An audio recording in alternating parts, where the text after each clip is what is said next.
ക്രൈസ്തവ സഭയുടെ പിന്തുണ ഇത്തവണ LDFന് ഉണ്ടാകുമെന്ന് പാലയിലെ LDF സ്ഥാനാർത്ഥി ജോസ് കെ മാണി പറയുന്നു. ജെബി കോശി കമ്മീഷൻ റിപ്പോർട്ട് അടക്കം ക്രൈസ്തവ സഭ പറഞ്ഞ കാര്യങ്ങൾ LDF സർക്കാർ നടപ്പാക്കിയിട്ടുണ്ട്. സഭയെ ചേർത്ത് പിടിച്ചാണ് ഇടത് സർക്കാർ മുന്നോട്ട് പോയതെന്നും ജോസ് കെ മാണി 24-നോട്. എല്ലാ സമുദായങ്ങളെയും നമ്മൾ ചേർത്ത് പിടിച്ചിട്ടുണ്ട്. പ്രത്യേകിച്ച് ന്യൂനപക്ഷമായ ക്രൈസ്തവ സഭയെ ഏറ്റവും കൂടിയ കാര്യങ്ങൾ അവരുടെ ചെയ്തിരിക്കുന്നത് ഇടത് സർക്കാരാണ്. കാരണം ജെബി കോശി കമ്മീഷൻ ഉൾപ്പെടെ അത് UDFന്റെ കാലഘട്ടത്തിൽ ചെയ്യാൻ കമ്മീഷൻ കൊണ്ടുവരുവാനും അവർ തയ്യാറായില്ല. പിൻഫാമിൻ്റെ കാര്യത്തിൽ മുഖ്യമന്ത്രി വന്നാണ് ആ സമ്മേളനം ഉദ്ഘാടനം ചെയ്തത്. അപ്പോൾ അതുകൊണ്ട് തന്നെ ഇവരെല്ലാം ചേർത്ത് പിടിച്ചിട്ടുണ്ട്. അവരെല്ലാം ഇടതുപക്ഷത്തിനോടൊപ്പം നിൽക്കും എന്നുള്ളത് തീർച്ചയാണ്.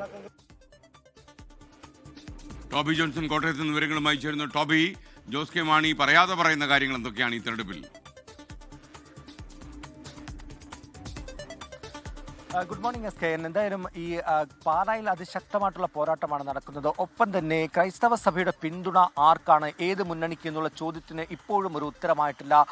പല വിഷയങ്ങളിലും സഭ കഴിഞ്ഞ കുറേ നാളുകളായിട്ട് ചോദ്യങ്ങൾ ചോദിച്ചുകൊണ്ടിരിക്കുകയായിരുന്നു. നമുക്കറിയാവുന്നതുപോലെ വനം വന്യജീവി വിഷയങ്ങൾ, അതുപോലെ തന്നെയാണ് ജെബി കോശി കമ്മീഷൻ റിപ്പോർട്ട്, അതുപോലെ തന്നെ ഭിന്നശേഷി സംവരണവുമായി ബന്ധപ്പെട്ടുള്ള വിഷയങ്ങൾ, അങ്ങനെ നിരവധി വിഷയങ്ങളിൽ സഭ ചോദ്യങ്ങൾ ചോദിച്ചുകൊണ്ടിരിക്കുകയായിരുന്നു. ചില ആശങ്കകൾ പങ്കുവെക്കുകയും ചെയ്തിരുന്നു. എന്നാൽ ഈ വിഷയത്തിലൊക്കെ സംസ്ഥാന സർക്കാർ കൃത്യമായി ഇടപെടൽ നടത്തി എന്നാണ് ജോസ് കെ മാണി പറഞ്ഞു വെക്കുന്നത്. ജെബി കോശി കമ്മീഷൻ റിപ്പോർട്ട് പുറത്തുവിട്ടു, അതിലെ ശുപാർശകൾ നടപ്പാക്കി എന്നതടക്കമുള്ള കാര്യങ്ങൾ. അതോടൊപ്പം തന്നെ വനം വന്യജീവി വിഷയങ്ങളിൽ നമ്മൾ കണ്ടതാണ്, ഇൻഫാം അടക്കമുള്ള സംഘടനകൾ അതിശക്തമായിട്ടുള്ള പ്രതിഷേധം ഉയർത്തിക്കൊണ്ടുവന്നു. പക്ഷേ ഏറ്റവും ഒടുവിൽ കണ്ടത് ആ ഇൻഫാമിൻ്റെ വേദിയിൽ മുഖ്യമന്ത്രി വരുന്നതും അവരുമായി കൂടുതൽ അടുപ്പം സ്ഥാപിക്കുന്നതും ഇൻഫാം മുന്നോട്ട് വെച്ച പ്രശ്നങ്ങൾ പരിഹരിച്ചുവെന്ന് ഒരു വേദിയിൽ മുഖ്യമന്ത്രി തന്നെ പറയുന്ന കാഴ്ചയെ നമ്മൾ കണ്ടു. അതുകൊണ്ട് തന്നെ സഭ ഉന്നയിക്കുന്ന ആവശ്യങ്ങൾ അല്ലെങ്കിൽ അവരുടെ ആശങ്കകളെല്ലാം പരിഹരിച്ചാണ് ഈ തെരഞ്ഞെടുപ്പിൽ മുന്നോട്ട് LDF പോകുന്നത്. അതുകൊണ്ട് തന്നെ സഭ LDFനൊപ്പം നിൽക്കുമെന്നൊരു പ്രതീക്ഷയാണ് ജോസ് കെ മാണി പങ്കുവെക്കുന്നത്. ഒപ്പം തന്നെ BJPയുടെ കാര്യത്തെക്കുറിച്ചും പറയുന്നുണ്ട്. ഛത്തീസ്ഗഡിലടക്കം നടക്കുന്ന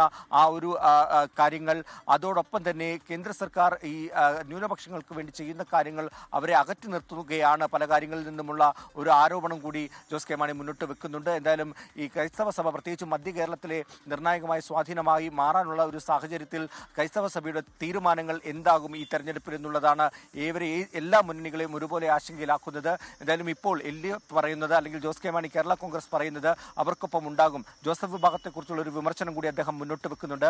ജോസഫ് വിഭാഗത്തിന് പല കാര്യങ്ങളും ചെയ്യാൻ സാധിക്കുമായിരുന്നു, പ്രതിപക്ഷമായതുകൊണ്ട് തന്നെ അവർക്ക് പല പ്രതിഷേധങ്ങളും ഉന്നയിക്കാൻ സാധിക്കുമായിരുന്നു. പക്ഷേ കാര്യമായിട്ടുള്ള ഇടപെടൽ സഭ ഉന്നയിക്കുന്ന വിഷയങ്ങളിൽ ജോസഫ് വിഭാഗത്തിനും ചെയ്യാൻ സാധിച്ചില്ല എന്നുള്ളൊരു വിമർശനം കൂടി ജോസ് കെ മാണി മുന്നോട്ട് വെക്കുന്നുണ്ട്. എന്തായാലും ഇന്ന് ഓശാന ഞായറാണ്, വരും ദിവസങ്ങളിലെല്ലാം വിശുദ്ധ വാരമാണ്.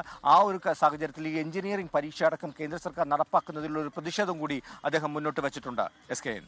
ഓക്കെ, ടോബി ജോൺസൺ ആണ് വിവരങ്ങൾ നൽകിയത്.